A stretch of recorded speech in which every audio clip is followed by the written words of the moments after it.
La culture d'entreprise, c'est quelque chose qui est très complexe à faire partager par ses collaborateurs. Pour plusieurs raisons. La première, c'est que nous, on en parle, on l'a conceptualisée, mais nos collaborateurs la font vivre au quotidien sur le terrain. Et donc, quand on fait vivre quotidiennement les choses sur le terrain et qu'on est une entreprise d'insertion, donc une entreprise qui est un non-sens économique, puisque notre boulot, c'est de faire sortir les gens quand ils sont bons, eh ben, c'est usant. On est dans un éternel recommencement. Je vous donne un exemple, quelqu'un qui va encadrer une équipe pour la gestion des déchets, il arrive avec son équipe à stabiliser un certain nombre de choses, puis après les personnes deviennent autonomes, elles quittent l'entreprise parce qu'elles ont trouvé un boulot, on recrute une nouvelle personne à qui il faut tout réapprendre, et des choses qu'on pensait réglées ne le sont pas.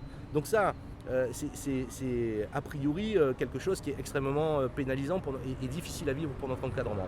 Ça, c'est la première raison de la difficulté. La deuxième raison, c'est que notre entreprise, elle est sur plusieurs départements, sur plusieurs régions, avec des tailles sur ces régions-là variables. On peut avoir 2 personnes en Rhône-Alpes, et puis 50 en Occitanie, et puis 30 en Bourgogne-Franche-Comté. Selon les territoires sur lesquels on est, que le territoire soit rural ou urbain comme à Marseille, le projet ne s'exprime pas de la même façon. Et donc, on a fait tout un travail avec nos collaborateurs, et on a travaillé sur nos valeurs, nous, et c'est nos salariés qui ont travaillé sur nos valeurs en disant, tiens, l'humilité, qu'est-ce que ça veut dire l'humilité dans la mise en œuvre de et qu'est-ce que ça veut dire pour moi encadrant, pour moi chef d'équipe, pour moi ouvrier professionnel, pour moi patron. Et chacun a décliné ses valeurs en attitude. Contrairement à ce qui se passe dans de grosses entreprises, nous on dit attention, tu prends un dossier, tu t'occupes de quelque chose, tu t'occupes de A à Z. Ça veut dire que tu vas avoir l'autonomie nécessaire, mais tu es responsable de la chaîne de A à Z de ce qu'on t'a confié, soit de l'exploitation, soit de la mise en œuvre de notre projet RH, etc. Mais tu ne vas pas travailler avec 200 personnes autour en disant ah c'est pas moi, c'est le voisin, etc. Tu prends en charge des choses dans une chaîne complète. C'est un premier point. Le deuxième point, c'est de dire on sait que c'est compliqué, que la vie est un éternel recommencement et que dans notre entreprise c'est le cas.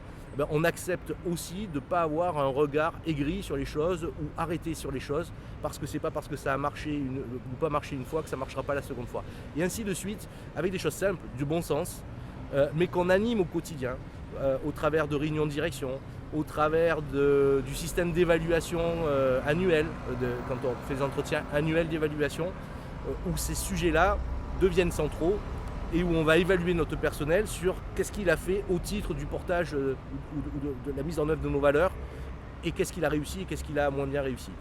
Et c'est à ce prix-là qu'on arrive à peu près à maintenir l'ADN de l'entreprise, avec toujours cette question, on est plutôt en croissance, nous, c'est-à-dire comment organiser sa croissance tout en maintenant ses valeurs et ses attitudes et en individualisant notre projet social, parce que le propre d'un projet social à Lavarab, c'est que pour chaque personne, on recommence. C'est pas un problème statistique, c'est que ça va marcher pour monsieur Untel et peut-être pas pour madame Untel, mais c'est pas grave, ça marchera après, etc., etc. 2 conseils. La première, dans la vie, on ne sait pas tout faire. Donc comme on ne sait pas tout faire, entreprendre, c'est quelque part un déséquilibre, puisqu'on veut changer les choses. C'est pas parce qu'on est entrepreneur qu'on est un bon manager. Donc premier conseil, c'est savoir s'encadrer. C'est le plus compliqué, créer son équipe autour de soi. Et nous, je dis aujourd'hui, je ne veux que des gens meilleurs que moi autour de moi, meilleurs en RH, meilleurs en commercial, meilleurs en finance, meilleurs en mise en œuvre de projets sociaux.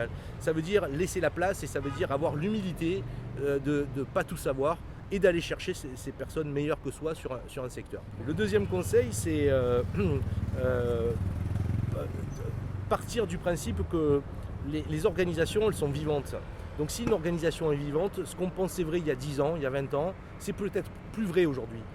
Et donc un bon manager, c'est celui qui va progressivement devenir l'animateur de ses équipes, plus que le chef ou le chef-faillon. Qui dit animateur, c'est être exigeant avec ses collaborateurs, mais pour qu'ils apportent des solutions, accepter que les solutions qu'on va mettre en œuvre ne sont pas toujours celles portées par l'entrepreneur. Et donc ça implique aussi de procurer un environnement pour ses managers qui soit un environnement agréable. Agréable, c'est pas uniquement d'être bien payé, c'est aussi dans la façon de s'exprimer ou d'échanger, dans les temps de travail qu'on organise avec ses collaborateurs et ses managers, et d'arriver à décliner ce qui est au plus profond de nous dans ce qu'on aime et ce qu'on n'aime pas dans les pratiques des managers des uns et des autres. Et du coup, quand on y réfléchit pour ses propres managers, obligatoirement on y réfléchit sur sa propre pratique. Moi, mon métier a changé depuis 27 ans maintenant que je fais ça. Tous les ans, j'ai changé de métier en fait. Quand on a 5 salariés, c'est pas pareil que quand on en a 4000. Quand on veut pas mettre de reporting à outrance, ça impose une posture aussi différente du manager et de l'entrepreneur.